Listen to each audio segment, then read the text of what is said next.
Dua faksi Palestina, Hamas dan Fatah, sepakat menandatangani perjanjian rekonsiliasi. Kesepakatan itu terwujud melalui mediasi pemerintah Tiongkok.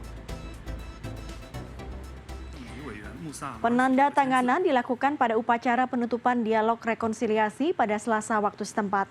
Rekonsiliasi disepakati untuk mengakhiri perpecahan antara Hamas dan Fatah selama beberapa dekade terakhir serta membentuk pemerintahan persatuan nasional.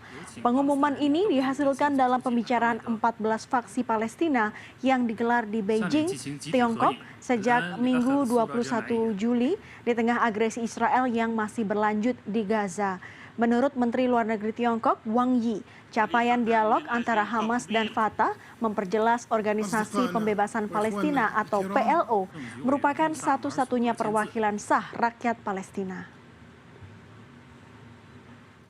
احنا إذ نوقع اتفاقية للوحدة الوطنية نقول بأنه الطريق من أجل استكمال هذا المشوار هو وحدتنا الوطنية. ولذلك نحن نتمسك بالوحدة الوطنية وندعو لها ولا نترك أي شيء يثلم هذه الوحدة الوطنية.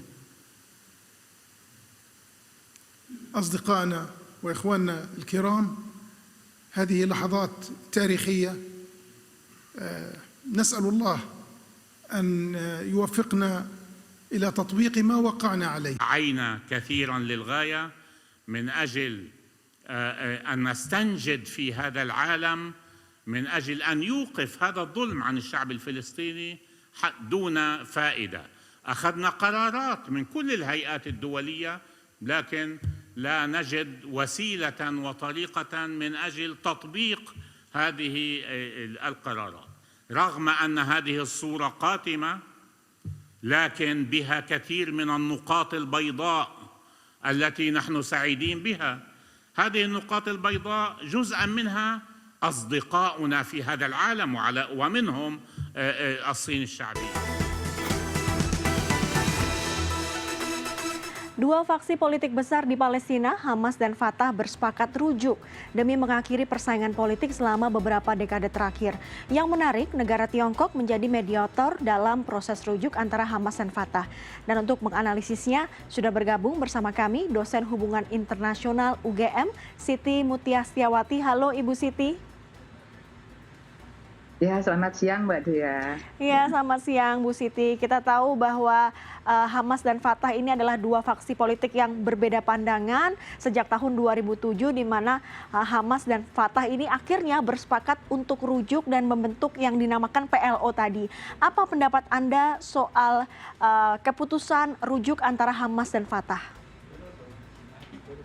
Ya, kalau rekonsiliasi Hamas dan Fatah itu merupakan syarat utama ya untuk persatuan Palestina, yang itu merupakan langkah awal untuk perundingan atau perdamaian antara Palestina Israel ya. Tanpa persatuan Hamas dengan Fatah sangat sulit kita mencari jalan keluar untuk perundingan antara Palestina Israel. Jadi Hamas dan Fatah itu satu kesatuan Palestina dalam berhadapan-hadapan dengan Israel seperti itu ya. Kemudian saya berharap persatuan Palestina, Hamas dan Fatah ini akan dilanjutkan dengan persatuan negara-negara Arab. Ya, persatuan negara-negara Arab ini penting karena negara-negara Arab itu adalah negara-negara yang melingkungi atau berada di sekitar Arab Palestina Israel.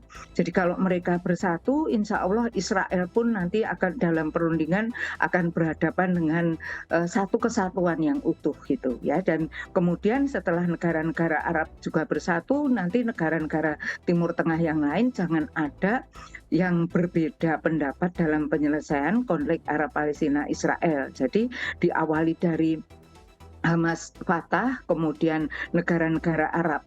negara-negara Arab, kemudian diikuti dengan negara-negara Timur Tengah, setelah itu negara-negara anggota OKI, itu baru merupakan satu kesatuan utuh untuk membantu Palestina mewujudkan perdamaiannya. Begitu Mbak, analisis saya.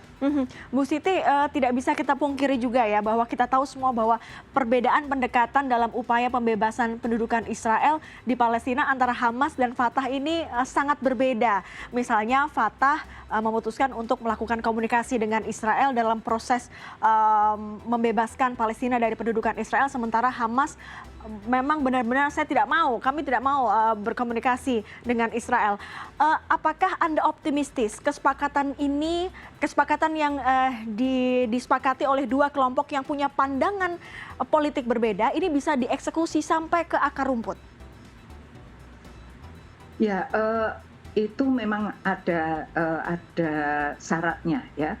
Yang pertama, kalau apakah bisa dieksekusi sampai akar rumput, itu dengan adanya rekonsiliasi Hamas Fatah ini, penengahnya Cina, itu memang didorong supaya Hamas itu jangan melulu menggunakan pendekatan kekerasan untuk mewujudkan perdamaian. Itu sudah tidak jalan dan menimbulkan penderitaan rakyat Palestina sendiri ya, kecuali selain juga rakyat Israel. Jadi jangan melulu menggunakan pendekatan kekerasan. Kemudian yang kedua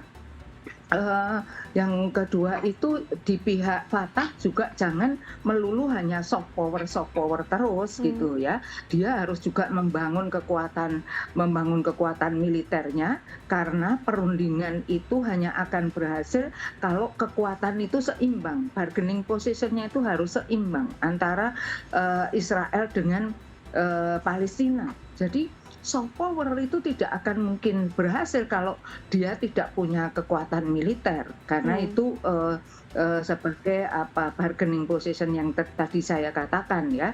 Israel juga akan mengurangi kekerasannya kalau tahu Palestina itu kuat secara militer begitu. Jadi yang satu mengurangi kekerasannya, yang satu meningkatkan kekuatannya itu. Jadi benar-benar soft power dan juga pendekatan militeristik yang juga kuat supaya posisinya antara Palestina dan juga Israel ini seimbang. Menarik juga Ibu Siti, kita lihat lokasi rujuknya Hamas dan Fatah ini ada di Tiongkok. Apakah Hamas dan Fatah melihat posisi Tiongkok ini juga punya cakar begitu untuk bisa meredam emosi atau meredam kekejaman Israel terhadap rakyat di Palestina? Ya, kalau secara teori ya Mbak, kalau perundingan itu memang sebaiknya harus di tempat yang netral ya. Jadi yang berunding di sini kan Hamas dan Fatah ya, jangan di West Bank maupun jangan di Gaza. Jadi di Tiongkok itu dianggap tempat yang netral. Itu salah satu syarat keberhasilan perundingan. Sehingga perundingan ini nilai optimismenya yaitu bahwa ini di tempat yang netral di antara duanya ya. Jadi itu memang ada kesempatan untuk berhasil. Kemudian yang syarat yang kedua adalah apa yang dibicarakan di dalam perundingan itu gitu ya. Kalau Hamas itu sepertinya tidak mungkin digabungkan di dalam PLO, karena PLO itu merupakan organisasi pembebasan Palestina yang terdiri dari beberapa organisasi Palestina ya, seperti Fatah, nanti ada organisasi-organisasi yang lain ya. Mungkin saya terangkan terlalu panjang. Salah satunya PFLP, PFLP-GC gitu ya. Itu beberapa organisasi Palestina yang tergabung di dalam PLO. Hamas itu memang di luar PLO. Jadi jangan paksakan Hamas juga masuk ke dalam PLO, karena PLO itu memang beda sejak awal. Yang paling penting adalah bagaimana Hamas dan Fatah ini, kemudian Fatah mewakili PLO gitu ya. Jadi Fatah yang mewakili PLO nanti bisa berunding dan kemudian mencapai kesepakatan. Yang ketiga adalah syaratnya itu apa yang diperundingkan gitu. Apa yang diperundingkan saat ini itu yang mendesak untuk dirundingkan adalah pembangunan kembali Gaza. Gaza itu saya tidak tahu cara menghitungnya ya, tapi saya baca itu sudah 350 juta ton runtuhan bangunan. Saya juga jangan tanya saya hanya membaca berita ya. Itu kalau kita lihat di televisi kan itu sudah kehancurannya fatal. Bagaimana ini membangun kembali Gaza ini itu penting untuk dibicarakan. Kemudian kalau pembangunan kembali Gaza berarti penduduknya juga mau diapakan. Jadi menurut perundingan PLO Israel tahun 1993 yang dikenal dengan perundingan Oslo itu memang Palestina itu mendapat Gaza dan sebagian 7 kota di West Bank. Ya, sekarang orang-orang Palestina yang berada di Gaza ini mau diapakan? Ya, sekarang kita sudah lihat ada sekitar 1,5 juta orang tanpa tempat tinggal, kekurangan air, kekurangan makanan, ya, kekurangan fasilitas kesehatan. Ini dulu dibicarakan. Jangan membicarakan Palestina merdeka dulu, tapi yang lebih penting adalah mengatasi kemanusiaan yang sekarang ini sudah urgent untuk diselesaikan itu. Nah, kalau itu sudah ada kesepakatan yang urgent, yang penting-penting untuk diselesaikan, saya berharap Hamas dan Fatah itu syarat berikutnya perundingan itu bersepakatlah untuk hal-hal yang tidak urgent.